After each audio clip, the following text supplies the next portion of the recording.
এখন বলছে যে হচ্ছে কোন জায়গায় ছিলাম, এখন বলছে যে একটা দেশের ম্যাক্সিমাম মানুষই হচ্ছে সে নিচু শ্রেণীর মানুষ, কিন্তু আমরা তাদেরকে পুরোটাই বয়কট করে চলতে চাচ্ছি বা তাদেরকে কোনো কথা বলতে দিচ্ছি না। তাদের যে অবদান জি। আছে সেটাকে আমরা অস্বীকার করছি। তো তাদের মধ্যে তো মেধা আছে, দেখা গেল যে তারা এমন কিছু করতে পারে বা তারা এমন কিছু বলতে পারে, বা যেহেতু তারা অন ফিল্ডে থাকে তারা অনেক কিছুই করে নিজে হাতে করে।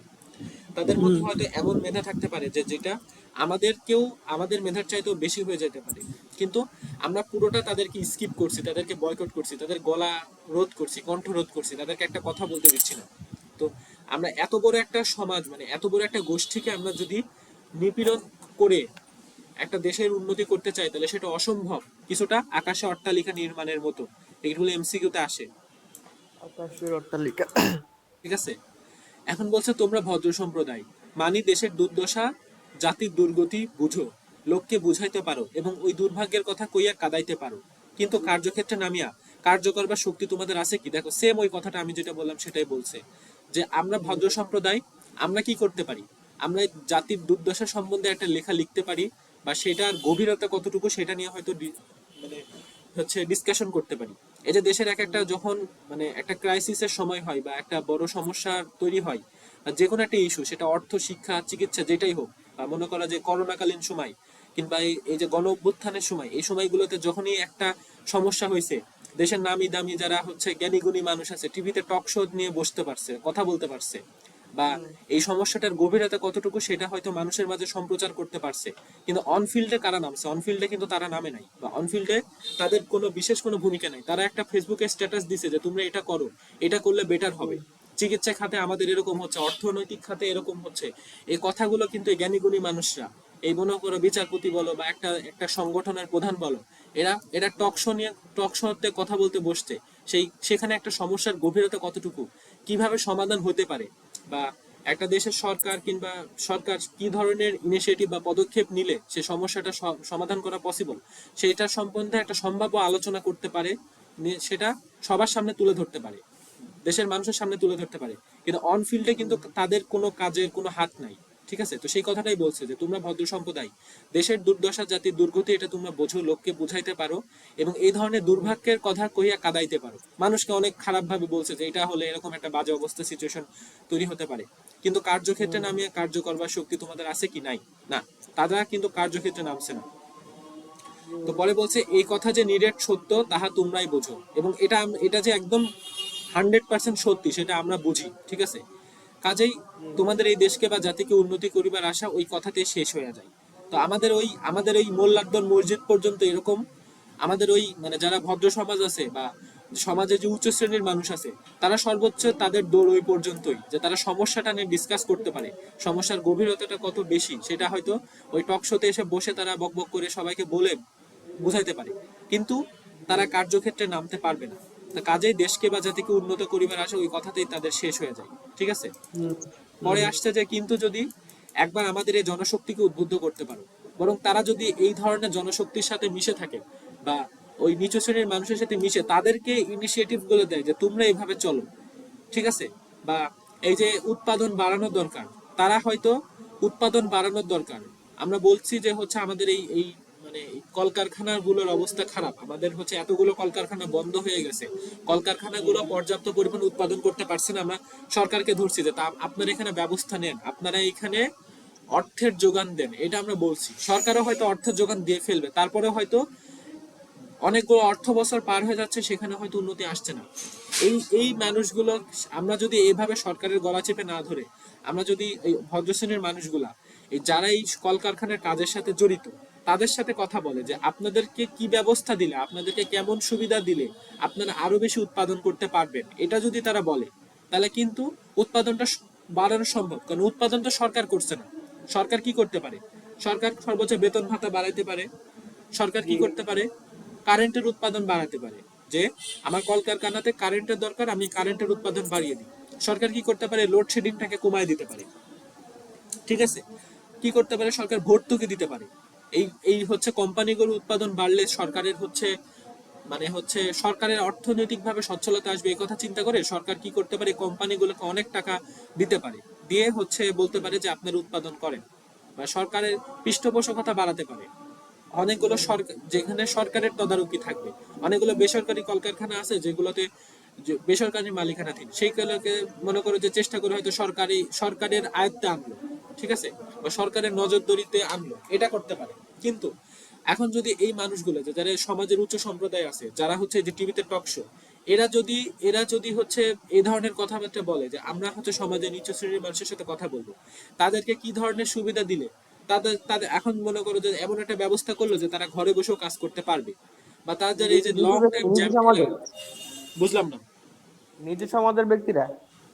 হ্যাঁ, আমি নিচু সমাজের কথা বলছি যে তাদের মানে উঁচু সমাজের ব্যক্তিরা নিচু সমাজের মানুষের সাথে কন্ট্যাক্ট করবে, বা তাদের সাথে কন্ট্যাক্ট করে ও তাদের আচ্ছা কি আচ্ছা। ধরনের সমস্যা হচ্ছে, কি ধরনের, কেন হুম। তারা উৎপাদনটা বাড়াতে পারছে না, এই ধরনের কথাগুলো যদি তাদের সাথে বলে তাদের কাছ থেকে সমাধানটা বের করে আনে, তাহলে হয়তো উৎপাদনটা বাড়বে। কিন্তু আমরা তাদের সাথে কোনো কথা বলছি না, আমরা সরকারের গলা চেপে ধরে বলছি যে তোমরা হচ্ছে ব্যবস্থা নাও, অর্থনৈতিক সচ্ছলতা আনো, তাদেরকে আরো বেশি পরিমাণে হচ্ছে এখানে হচ্ছে অর্থের যোগান দাও, এটা বলে মানে সমস্যাটাকে আরো জটিল করছি। তো সেটাই বলছে যে তোমরা যদি এই দেশকে জাতিকে উন্নত করিবার আশা ওই কথাতেই শেষ হয়ে যায়, কিন্তু যদি একবার আমাদের এই জনশক্তিকে উদ্বুদ্ধ করতে পারো, তাদেরকে মানুষ বলিয়া, ভাই বলিয়া কোল দেওয়ার উদারতা থাকে, তাদেরকে মানুষ মনে করে তাদের সমস্যাগুলোকে যদি আমরা সমাধান করতে পারি, তাহাদিগের শক্তি উন্মেষ করিতে পারো, তাহলে দেখবে শত বছর ধরিয়া প্রাণপণের চেষ্টা সত্ত্বেও যে কাজ করিতে পারছো না, একদিনে সেই কাজ সম্পূর্ণ হবে। আমি সেটাই বললাম যে আমরা বারবার একটা কিছু হলে সরকারের দোষ, যেই সরকার আসে তার দোষ ধরি, যে উৎপাদন হচ্ছে না, এখানে এটা করেন, সেখানে সেটা করেন। কিন্তু আমরা যদি ওই মানুষগুলোর সাথে, ওই উপেক্ষিত মানুষগুলোর সাথে মিশে গিয়ে তাদের কাছ থেকে সমাধানটাকে বের করে আনতে পারি, যে কিভাবে বলেন, আপনিই বলেন, মানে তাদেরকে জিজ্ঞেস করি যে বলেন কি কি সমস্যা হচ্ছে আপনাদের, কি কাজ করলে। অবশ্যই অনেক কিছু সমাধান হয়েছে, যেমন এই যে এত জ্যাম ঠেলে তাদেরকে দূর দূরান্ত থেকে কলকারখানায় আসতে হতো, এখন এই যে মেট্রো রেলের সুবিধা হয়ে গেছে, তারা হয়তো সহজে আসতে পারছে। ফলে অনেক মানুষ কর্মসংস্থানের দিকে ঝুঁকছে, যে অনেক দূরে বলে, কলকারখানাটা অনেক দূরে বলে অনেক মহিলা মানুষ হয়তো কাজে যেতে পারতো না, বা কাজের প্রতি আগ্রহ দেখাতো না। এই যে মেট্রো রেল হয়েছে, লম্বা 2 ঘন্টার জ্যামের কাজ তুমি 20 মিনিটে তুমি পৌঁছায় যাচ্ছ। তো এখন হয়তো সেই কারণে অনেক আগ্রহী হচ্ছে। তো সরকারের যে ভূমিকা নাই তা না, কিন্তু শুধুমাত্র ওই একদিকেই কথা বলে এই যুগ যুগ ধরে সমস্যাটা থেকেই যাবে, বিশেষ কোনো সমাধান হবে না, বা দৃশ্যত কোনো সমাধান হবে না। বরং যারাই কাজটা করছে, যারাই উৎপাদনের সাথে জড়িত, তাদের সাথে কথা বলাটা বেশি দরকার। ঠিক আছে, আর কতখানি আছে, অর্ধেক অল্পখানিক আছে, আচ্ছা যাই। এখন বলছে তিনি যদি এমন করিয়া প্রাণ খুলিয়া তাহাদের সহিত না মিশিতেন। আচ্ছা, এখন আরেকজনের কথা আছে, রেফারেন্স আছে। একবার মহাত্মা গান্ধীর কথা ভাবিয়া দেখো দেখি, তিনি ভারতীয়কে অসাধ্য সাধন করছেন।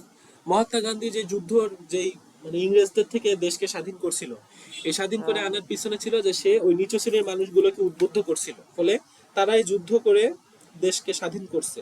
ঠিক আছে, আমাদের শেখ মুজিব যখন এই মানে ভাষণ দিছিল, তখনও কিন্তু সে হচ্ছে এই নিচু শ্রেণীর মানুষ বা সমাজের নিম্ন শ্রেণীর মানুষগুলোকে উদ্দেশ্য করে দিছিল। সবাই কিন্তু নেমে আসেনি, বা রাস্তায় নেমে আসেনি। ঠিক আছে, হুম। তো এই কথাগুলো মনে রাখতে হবে যে তারাই হচ্ছে দেশের সর্ববৃহৎ শক্তি, তারাই হচ্ছে মাঠে নামতে পারে। আমি তুমি কিন্তু সব কাজ কাম ফেলে রেখে, যে ছাত্ররা যে এখন ভার্সিটির পড়ালেখা বন্ধ করে আন্দোলনে নেমে গেছে, আমি আর 1 বছর পরে যদি থাকতো, তাহলে আমার এত সময়ও ছিল না যে বসে বসে আন্দোলনে কি হচ্ছে দেখি। আমার এখন হচ্ছে তখন আসলে আমার একটা কোম্পানিতে কাজে থাকলে সেখানকার কাজ নিয়ে পড়ে আসি। আমার এত সময় আছে যে আমি সব কাজ কাম ফেলে, আমার মাসের পেটে ভাত আসবে যে এখান থেকে, সেটা বাদ দিয়ে বসে আমি এখন বসে আন্দোলন নিয়ে পড়ে থাকবো, সম্ভব ছিল না। তো এখন তো বলছে যে ছাত্ররা, বা এই ছাত্ররা যেরকম বড় একটা শক্তি, এই সমাজের শ্রমজীবী মানুষরা একটা বড় একটা শক্তি। এখন বলছে তিনি যদি এমন করিয়া প্রাণ খুলে তাহাদের সহিত না মিশতেন, ইহাদের সুখ দুঃখের সাথে এমন করিয়া না ভাগী হইতেন, ইহাদিকে যদি নিজের বুকের রক্ত দিয়া তাহাদের খাইতে না পাইল বলিয়া নিজেও তাহাদের সঙ্গে উপবাস উপবাস করা মানে না খেয়ে থাকা, জি। নিতান্ত আপন করিয়া না তুলতেন, তাহলে আজ তাহাকে কে মানিত। মানে মহাত্মা গান্ধী কি করছিল, তাদের সুখে দুঃখের খবর নিয়েছে, তারা না খাইলে নিজেও না খেয়ে থাকছে, এরকম মানে তাদের প্রতি এরকম একটা ডেডিকেশন দেখাইছে বলে এই নিচু শ্রেণীর মানুষরাও কিন্তু মহাত্মা গান্ধীকে মানছে। কে তাহার কথার কর্ণপাত করতো, কর্ণপাত মানে কান দিয়ে শোনা, ধন্যবাদ মানে। কর্ণপাত মানে কান দিয়ে শোনা, কান পেতে শোনা। তো কে তাহার কথা কর্ণপাত করতো সেটা বলছে। কে তাহার একটি ইঙ্গিতে এমন করিয়া বুক বাড়িয়া মরিতে পারতো। তাদের সাথে মিশে গেছিল বলে মহাত্মা গান্ধীর একটা কথাই তারা বুক বাড়িয়ে দিয়েছিল, যে গুলি কর, মরি। যুদ্ধে নেমে গেছিল ইংরেজদের বিরুদ্ধে। তখন বলছে তাহার আভিজাত্য গৌরব গৌরব নাই। নেই। তাহার আভিজাত্য গৌরব নাই, আভিজাত্য গৌরব বলতে অভিজাত হওয়ার গৌরব, অভিজাত হওয়ার গর্ব। ঠিক আছে, এই হচ্ছে এই মহাত্মা গান্ধীর অভিজাত হওয়ার গর্ব নেই। তারপরে বলছে অভিজাত পদ, মানে? অভিজাত মানে বড়, পশ, পশ উচ্চ শ্রেণী, আচ্ছা। ঠিক আছে। বলছে তাহার অভিজাত গৌরব নাই, মানে এই পশ হওয়ার গৌরব বা অহংকার নাই, পদ গৌরবের অহংকার নাই, তার মধ্যে অহংকার ছিল না। অনায়াসে প্রাণের মুক্ত উদারতা লইয়া, মুক্ত উদারতা লইয়া মানে মহৎ ভাব লইয়া নিয়ে সে হচ্ছে তোমাদের এই ঘৃণ্য ছোট লোককে, তোমাদের ধর্ম। ঘৃণ্য বলতে তোমরা মানে আমরা যাদেরকে ঘৃণা করি, এই ছোট লোককে বক্ষে ধরিয়া ভাই বলিয়া ডাকিয়েছেন, তাদেরকে বুকে চেপে তাদেরকে ভাই বলে ডাকছে, তাদের সাথে মিশে গেছে। সেই আহ্বানে কোনো জাতিভেদ ছিল না, মানে সে যখন সবাইকে আহ্বান করে ভাই বলে ডাকছে তখন সেখানে কোনো মুসলমান হিন্দু বড় জাতিভেদ ছিল না। মানে বড় লোক টলোক ছিল না। হ্যাঁ, ধর্মভেদ নাই, সমাজভেদ নাই, সে ডাকার মতো ডাকা, সেটা ছিল ঢাকার মতো ডাকা ডাকা, মানে তার এই আহ্বানের মধ্যে একটা একতার সুর ছিল। তাই নিখিল ভারতবাসী, নিখিল মানে পুরো ভারতবাসী, নিখিল মানে সমগ্র, ও এটা মনে রাখবা, আচ্ছা, লিখে রাখো, নিখিল মানে সমগ্র বা মানে পুরোটা। দাঁড়ান।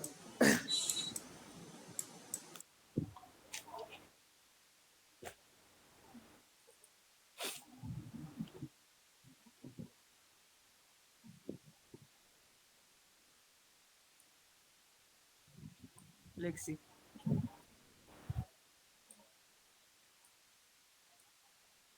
স্যার লিখছি। হ্যাঁ দাঁড়া, এটা লেখো সমগ্র, তারপর সমুদয়। সমগ্র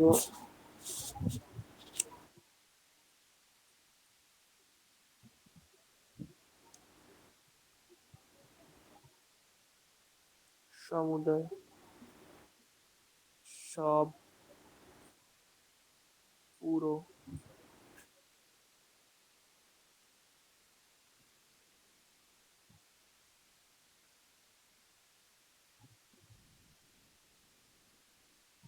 আচ্ছা লিখছি। আচ্ছা, তার বলছে নিখিল ভারতবাসী মানে পুরো ভারতবাসীটাই এই উপেক্ষিত হতভাগরা তাহার দিকে তো হাহা করিয়া ব্যগ্র বাহু মিলিয়া ছুটিয়াছে। ব্যগ্র বাহু বলতে হচ্ছে বুকের বাহু, মানে পুরো শরীর হাত তুলে মানে তাহার দিকে আহ্বান করে, মানে পুরো হাত তুলে হ্যাঁ। তাদের দিকে চেয়ে আমরা এগিয়ে গেছি, ঠিক আছে, মানে হচ্ছে মহাত্মা গান্ধীর কথাতে এগিয়ে গেছে। হুম, এখন হচ্ছে বোঝাচ্ছে যে হাই তাহা, হাই মানে এখানে আফসোস করে বলছে হাই তাহাদের কেহ আর এমন করিয়া এত বুক ভরা স্নেহ দিয়ে আহ্বান করে নাই, মানে মহাত্মা গান্ধী নিচুজাত মানুষদেরকে যেভাবে ভালোবেসে তাদেরকে ডাকছে, আহ্বান করছে, আর কখনো কেউ কেউ ডাকেনি। আর কেউ ডাকে নাই। এই মহা আহ্বানে, এই লাইনগুলো ইম্পর্টেন্ট, মহা আহ্বান, এই মহা আহ্বানে সাড়া না দিয়ে কি তারা পারে, মহা আহ্বান মানে যে সবাইকে একসাথে ডাকছে, এটা হচ্ছে মহা হুম, আহ্বান। মহা আহ্বানে কি তারা সাড়া না দিয়ে পারে? যদি পারো এমন করিয়া ডাকো, এমন ভাবে ডাকো তাদেরকে, এমন ভাবে তাদের সাথে মেশো যে যেখানে ধর্মভেদ নেই, জাতিভেদ নেই, অত্যাচার ভেদ নেই, নারী পুরুষ ভেদ নাই, ঠিক আছে। এমনই করিয়া এই উপেক্ষিত শক্তির বোধন করো। বোধন করা বলতে জাগরণ করো, জেগে ওঠা। উপেক্ষিত শক্তি, উপেক্ষা করা, অবহেলিত শক্তি বোধন করো, বোধন মানে জেগে ওঠা। দেখিবে ইহারাই দেশের যুগান্তর আনিবে। যুগান্তর মানে যুগের চেঞ্জ, পরিবর্তন করা, ঠিক আছে। যে একটা যুগের হুম, মধ্যে আমরা পড়ে আছি, যেমন হাসিনা শাসনামল, বিএনপি শাসনামল, এরকম ভাবে মনে করো যে একটা যুগ, যে যুগে শুধুমাত্র অনুন্নত অবস্থায় আছে, এরকম একটা যুগ, সেই যুগের যুগান্তর মানে পরিবর্তন আনবে, অসাধ্যকে হুম, সাধন করবে, মানে যেটাকে আমরা অসম্ভব মনে করি। কিছুদিন আগে মনে করো যে এই যে আওয়ামী লীগকে শাসন ক্ষমতা থেকে সরানোটা অসাধ্য ছিল, কিন্তু এই মহা আহ্বানে সাড়া দিয়ে সবাই যে নামছে রাস্তায়, এটাতে অসাধ্য সাধন হয়েছে। ইহাদিগকে উপেক্ষা করিবার, মানুষকে মানুষ হইয়া ঘৃণা করিবার তোমার কি অধিকার আছে? একটা মানুষকে, রক্ত মাংসের মানুষকে মানুষে ঘৃণা করবার কোনো অধিকার আমাদের নাই। নাই। ইহা তো আত্মার ধর্ম নয়, এটা এমসিকিউতে আসে, এটা কোন কিসের ধর্ম নয়, আত্মার ধর্ম নাই। খুব ইম্পর্টেন্ট, আচ্ছা, দাগায় রাখো।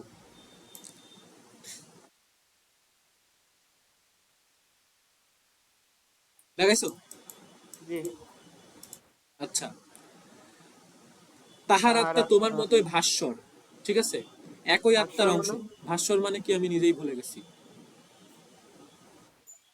ভাবের স্বর নাকি? ভাব।